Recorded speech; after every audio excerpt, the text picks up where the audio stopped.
qu'on voit ensemble ce que nous allons nourrir chez nous, ce que nous allons nourrir par la parole, par les pensées, par les ruminations, ou bien au contraire, ce que nous allons nourrir par des paroles de louange, par l'Esprit de Christ. J'aimerais qu'on lise le chapitre 3, Jacques chapitre 3, pardon, dans Jacques chapitre 3, et nous allons lire du verset 1 à 12. Jacques chapitre 3, versets 1 à 12. Ne soyez pas nombreux à vouloir être docteurs, mes frères, car vous savez que nous subirons un jugement plus sévère. Nous bronchons tous de plusieurs manières. Si quelqu'un ne bronche pas en parole, c'est un homme parfait, capable de tenir tout son corps en bride. Si nous mettons le mors dans la bouche des chevaux pour qu'ils nous obéissent, nous dirigeons aussi leur corps tout entier. Voyez encore les navires, si grands qu'ils soient et poussés par des vents impétueux, ils sont dirigés par un très petit gouvernail au gré du pilote. De même, la langue est un petit membre, mais elle a de grandes prétentions. Voyez comment un petit feu peut embraser une grande forêt. Or, la langue aussi est un feu, elle est le monde de l'injustice. La langue a sa place parmi nos membres, elle souille tout le corps et embrase tout le cours de l'existence, embrasée qu'elle est par la géhenne. Toutes les espèces de bêtes sauvages, d'oiseaux, de reptiles, d'animaux marins sont domptées et ont été domptées par l'espèce humaine.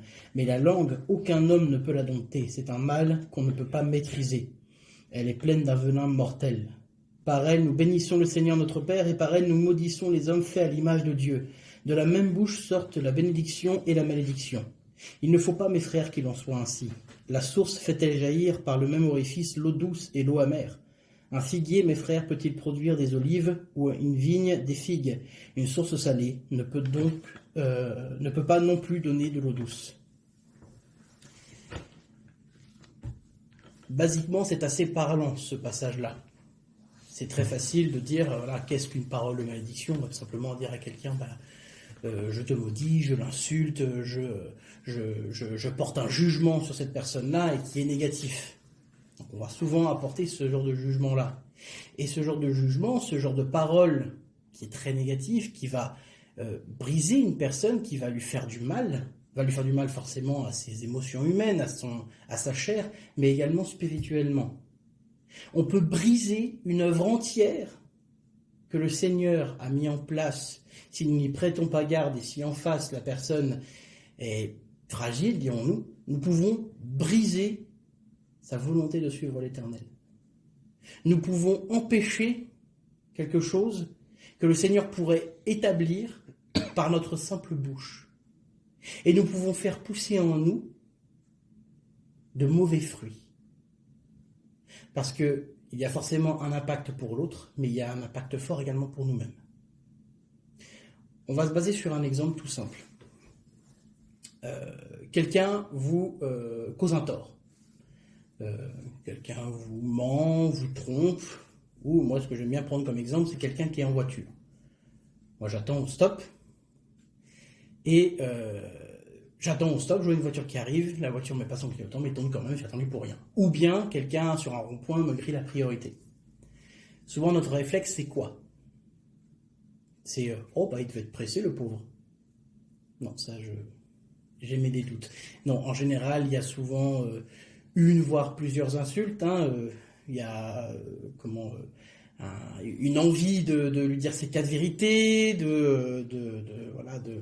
je ne vais pas aller plus loin parce que c'est pas la peine de donner non plus d'exemple. Vous voyez très bien de quoi je parle. Et donc, en vous, en prononçant ces paroles-là, vous nourrissez un esprit de vengeance, un esprit de colère, et vous ruminez quelque chose de négatif. Une attaque envoyée par Satan. Donc vous êtes à ce stop, vous insultez cette personne-là, vous êtes énervé. La première chose qui nous vient de toute façon, c'est une mauvaise pensée. Cette personne-là a fait quelque chose de mal. Je prends l'exemple de voiture, mais ça peut être sur n'importe quel exemple, quelque chose qui a été fait à votre rencontre. Le premier réflexe que nous allons avoir, c'est cette personne-là, elle a fait quelque chose de mal, c'est pas bien. Ça vient tout de suite. Là où vous devez agir, c'est est-ce que vous décidez de nourrir cette pensée ou la laisser mourir sur la croix. Ce genre de pensée, c'est systématiquement Satan qui nous l'envoie. La première chose à laquelle nous pensons que quelqu'un nous fait quelque chose de mal, c'est tout de suite une pensée maudissante, une pensée où on a envie que cette personne-là paye, voilà, qu'on soit justifié. Ça, c'est la première pensée qu'on va avoir, tous, de toute façon, c'est humain. Et puis Satan, il attaque là-dessus. Maintenant, votre position, c'est une fois que vous avez reçu cette pensée, qu'est-ce que vous faites? Alors souvent, nous, on répond par notre chair, directement.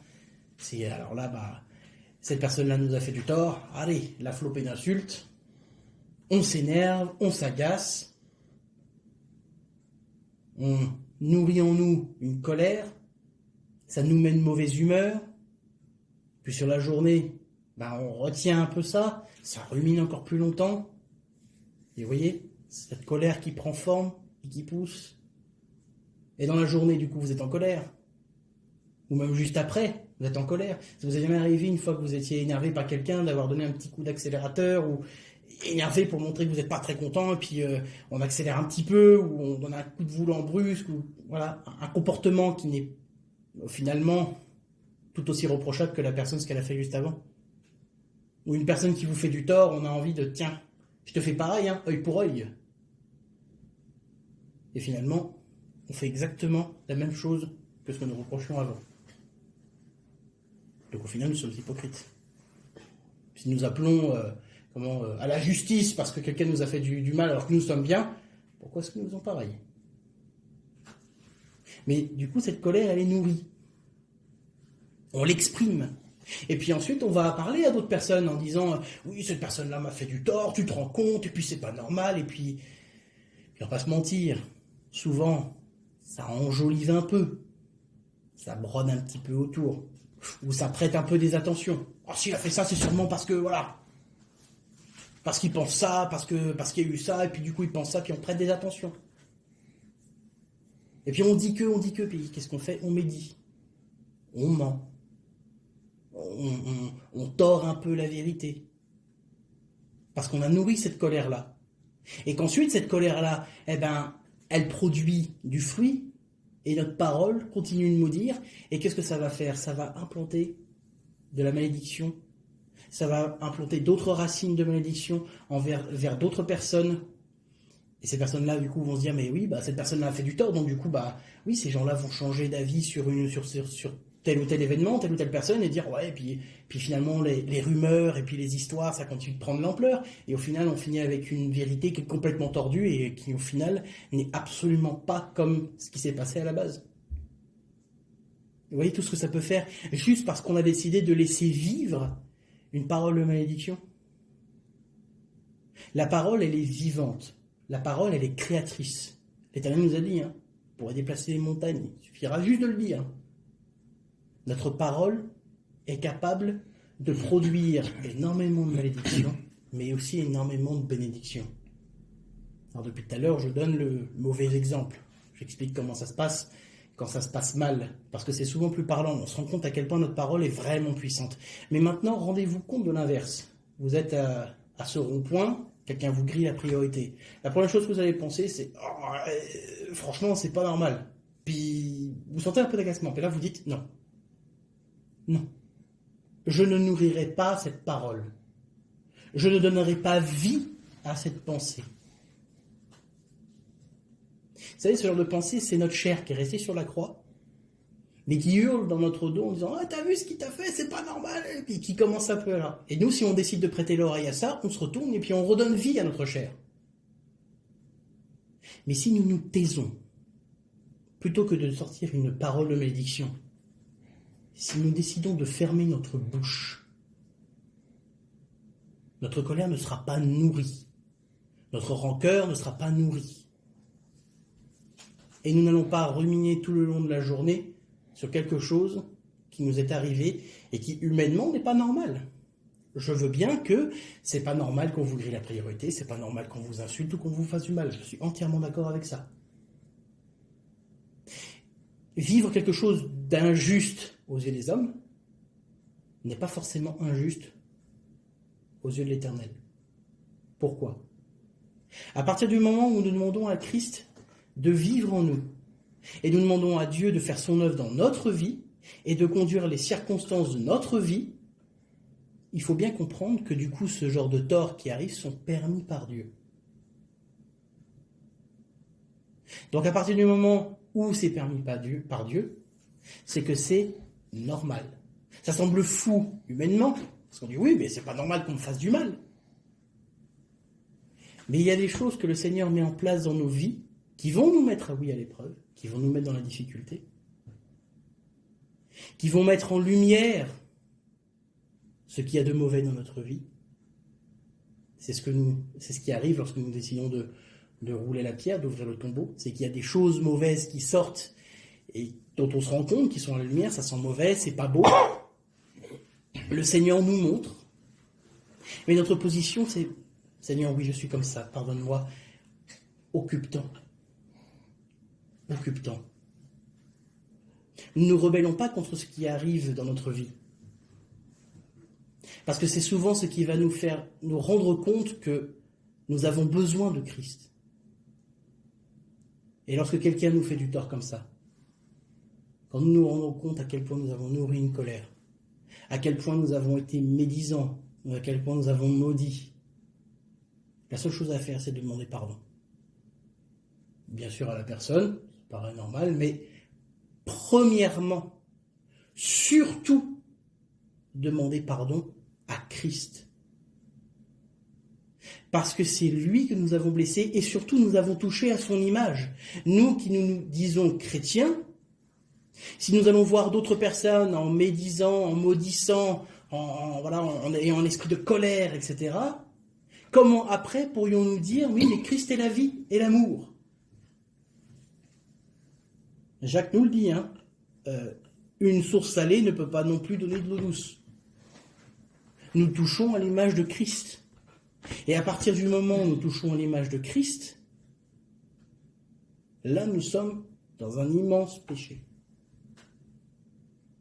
Donc repentons-nous d'avoir touché à l'image de Christ. Premièrement, surtout, repentons-nous de ça.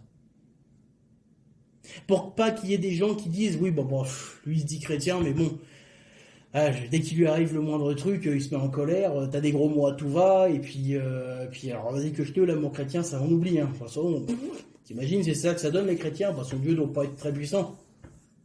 Son Dieu, quelle chimère. C'est de l'hypocrisie, c'est du mensonge, voilà. Vous voyez jusqu'à où ça peut aller ? On touche à l'image de Christ.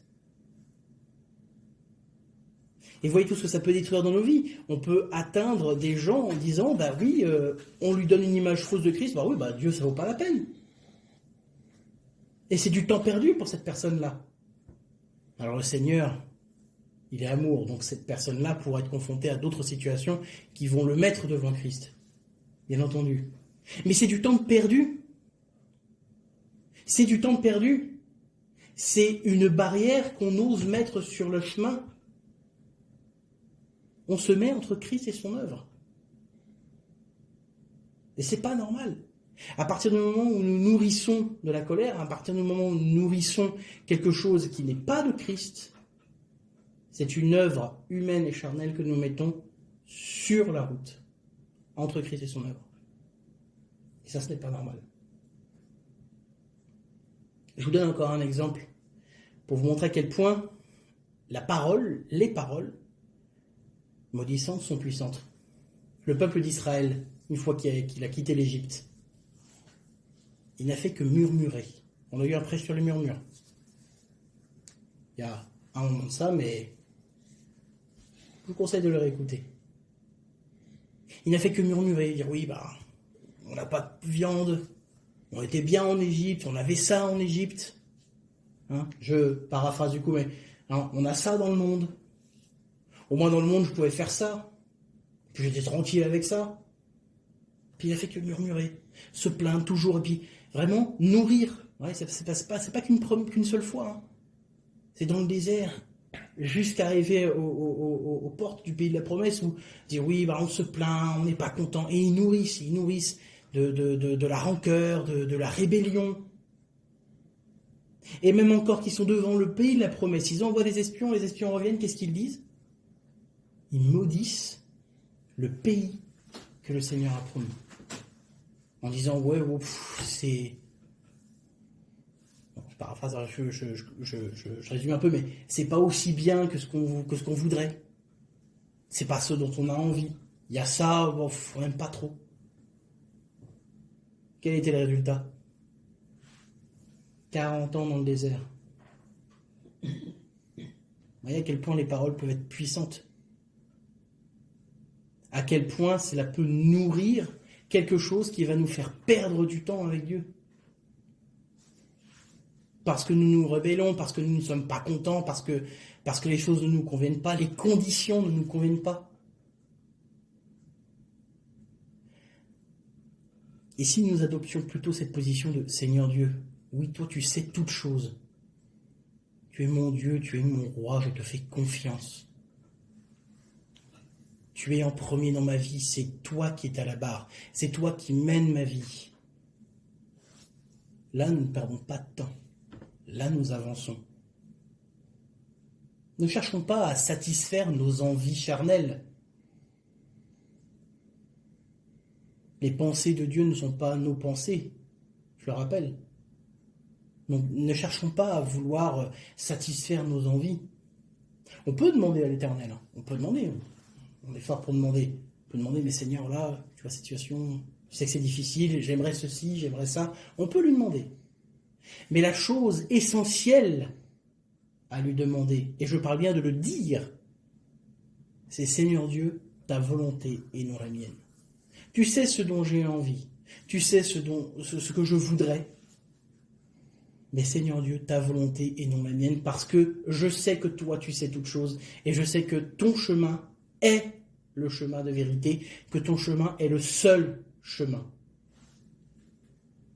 Et à partir du moment où vous le dites, vous en faites votre vérité. Vous l'établissez dans votre vie. Je vais même jouer sur les mots, mais rien que le fait de dire « Seigneur, je veux que tu sois en premier dans ma vie » ou « Je voudrais que ton œuvre se fasse dans ma vie ». Le « je veux », c'est pas « c'est ». Le « je veux que tu sois » n'est pas « tu es ». Il faut proclamer ce qui est vrai. Et ce qui est vrai, c'est que Christ est notre Sauveur, Christ est notre Roi, Christ est notre Dieu, et Dieu est notre Père. Ça, c'est une chose vraie. Il faut proclamer que Dieu, oui, tu es en premier dans ma vie. Oui, c'est toi que j'aime. Je fais de toi le sujet de ma vie. Là, vous proclamez quelque chose de vrai. Et vous le dites. Le dire, c'est-à-dire que vous le nourrissez.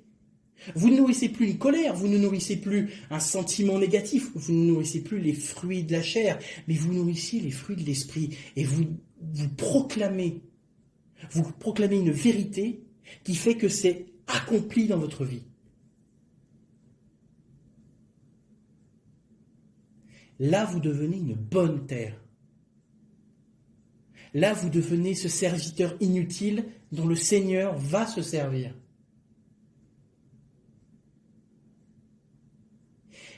Ne cherchez pas la justice des hommes. N'attendez pas qu'on vous demande pardon. N'attendez rien de ce monde. La seule chose que vous devez espérer, c'est en l'amour de Dieu, c'est en l'amour de Christ. Le reste, ça n'a pas d'importance. Ça n'a pas d'importance. On vous fait du tort, ça n'a pas d'importance. Oui, ça fait mal. Oui, ce n'est pas marrant, ce n'est pas drôle. On a le droit de le dire aussi au Seigneur. Seigneur, ça fait mal ce que j'ai vécu là. Mais gardez cette position que, oui, ça fait mal, mais Christ, c'est toi qui es à l'œuvre. Alors oui, ça m'a fait mal, mais je veux que ça produise en moi quelque chose de bon. Je veux que ça produise en moi les fruits de l'esprit. Je veux que, malgré tout ce que je peux vivre, tout ce qui peut être injuste, Seigneur, ce soit ta parole, que ce soit ton visage que l'on voit à travers ma vie. Je veux que ce soit Christ qui vit en moi. C'est ça notre position que nous devons adopter. Alors, ne vous en faites pas. Vous allez subir, évidemment, beaucoup de choses dans la vie. Ce monde ne fera que nous attaquer. Encore plus lorsque nous sommes en train de marcher avec Christ. Satan fera tout pour nous faire décaler du chemin. Il fera tout pour nous faire sortir de nos gonds. Il nous mettra des moments les plus durs, les choses les plus difficiles à vivre pour nous. Il sait exactement où frapper. Mais gardez en tête que malgré tout ce que l'ennemi peut faire, il a perdu. Donc, quelqu'un vous fait du tort, vous allez penser directement... Tout de suite, c'est l'agacement qui va être là, mais ne le nourrissez pas. Fermez votre bouche à la malédiction. Et faites quelque chose que le Seigneur a fait pour nous. Pardonnez à cette personne-là. Sans attendre que cette personne-là ait demandé pardon. Parce que là, ce que vous faites, c'est, Seigneur Dieu, oui, cette personne-là m'a fait du tort. Pardonne-lui ses péchés. Ses péchés envers moi doivent être pardonnés. Seigneur Dieu, oublie-les.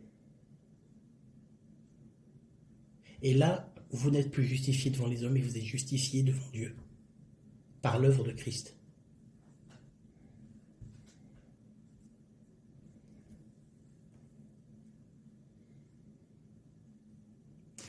Il n'y a rien de plus juste que Christ. Prenons exemple sur lui. Demandons-lui de nous faire vivre sa vie. On ne peut pas le faire par nos propres moyens. C'est pas possible. C'est impossible. On n'a pas la force, on n'a pas les capacités, puis on est corrompu. Mais laissons vivre Christ en nous. Passons, oui, par la croix. Passons par Gilgal. Acceptons même que l'Éternel mette en lumière ce qui est de mauvais chez nous pour qu'il puisse s'en occuper. Arrêtons de cacher à l'Éternel qui nous sommes. Et si jamais nous péchons, parce que ce n'est pas normal de pécher, nous en sommes toujours responsables de notre péché, quoi qu'il arrive, nous devons demander pardon. Nous devons demander pardon.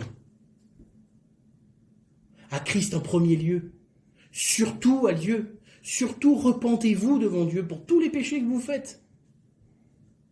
Et pardonnez les péchés qui vous sont faits.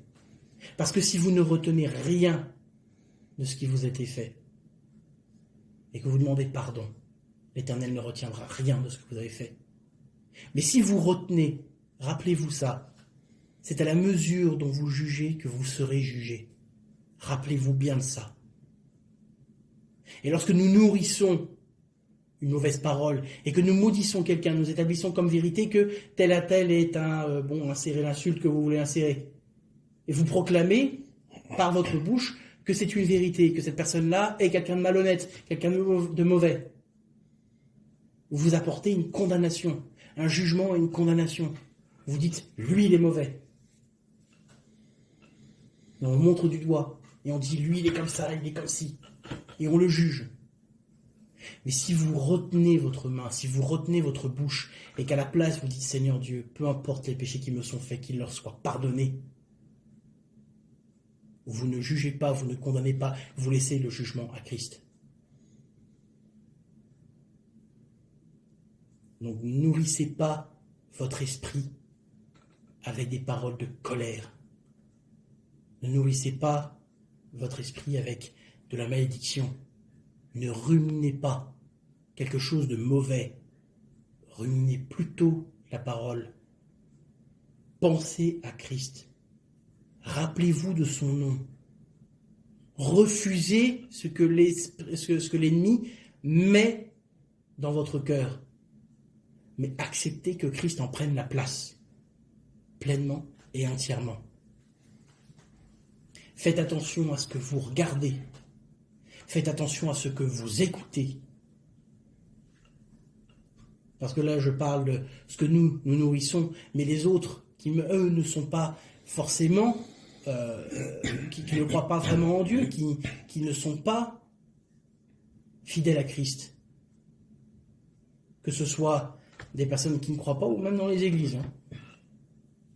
Ces personnes-là peuvent aussi nourrir des paroles de malédiction.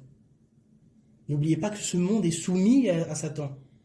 Que les gens qui ne croient pas en Dieu, et même certains qui y croient mais qui préfèrent nourrir leur chair, sont animés non pas par Christ, mais par des mauvais esprits.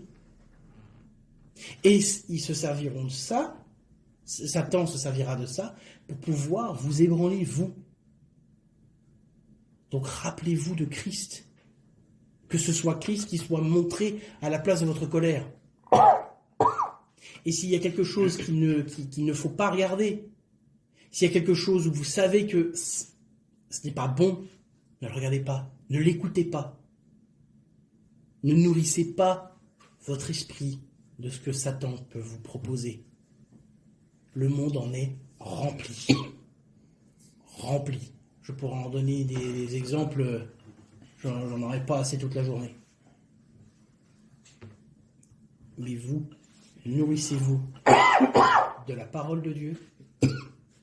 Et lorsque ces moments-là arrivent où Satan cherche à vous ébranler, ne nourrissez pas ce que Satan essaie de vous mettre dans votre cœur. Nourrissez plutôt votre esprit avec Christ. Et que le Seigneur vous bénisse.